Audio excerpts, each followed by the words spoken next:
If you've ever been curious as to what actually happens at this mythical closing table, I'm going to tell you exactly what goes on and what you need to be prepared for in the process.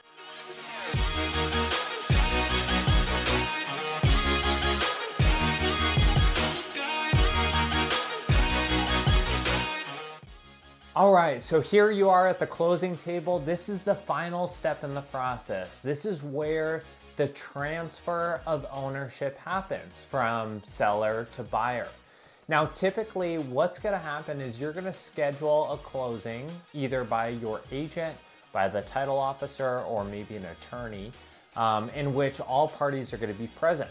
And what I mean by that is you're gonna be with your representation, say your realtor or your attorney, along with the title officer. Now, don't be worried. This isn't a common place where the seller and the buyer sign simultaneously. Rather, they are in separate appointments. You're not going to be running into the buyer or the seller. They might be before you or after you, but you're going to have your own time to ask all the questions that you need at the closing table. Now, there are some important items to bring to that closing table in which you need to be prepared for. Number one is a government issued ID.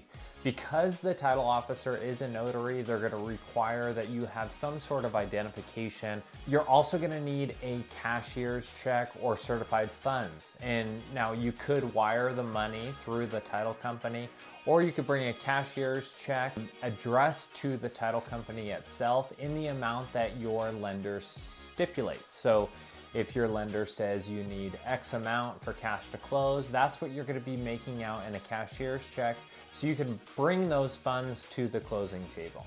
Now, prior to getting to the title company, you're gonna be receiving a settlement statement. Sometimes we can get these documents way ahead of time, say a week ahead of time, so you have time to review those. However, with the frequency of transactions that are happening, sometimes the title agencies can't provide that information because they don't have all of their documentation from, say, a lender. Or settlement statement will go over the costs and fees of everything associated throughout the transaction. So sometimes you'll see like a flood certification or a credit report or closing costs. All the debits and credits that are reflected throughout the transaction are gonna be on that settlement statement.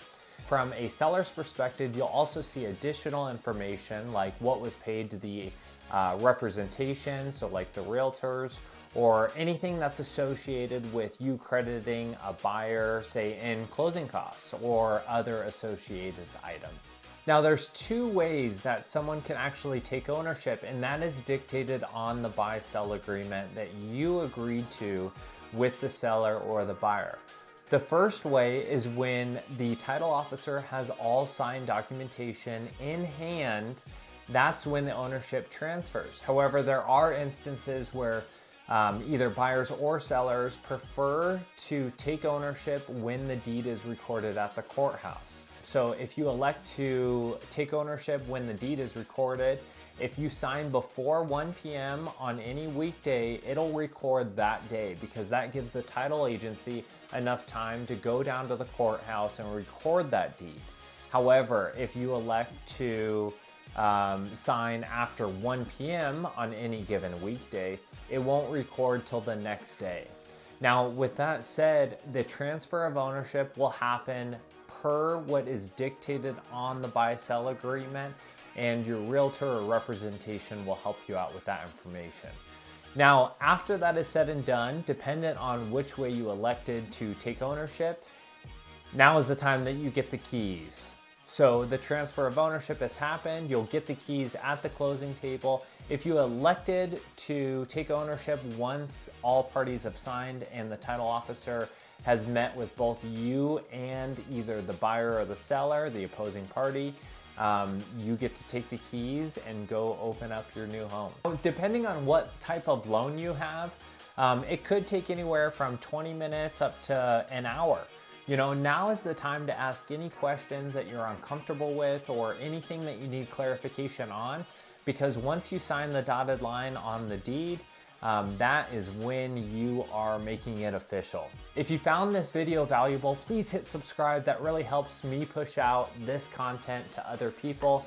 so they can receive that value as well. I appreciate you watching and have a great day.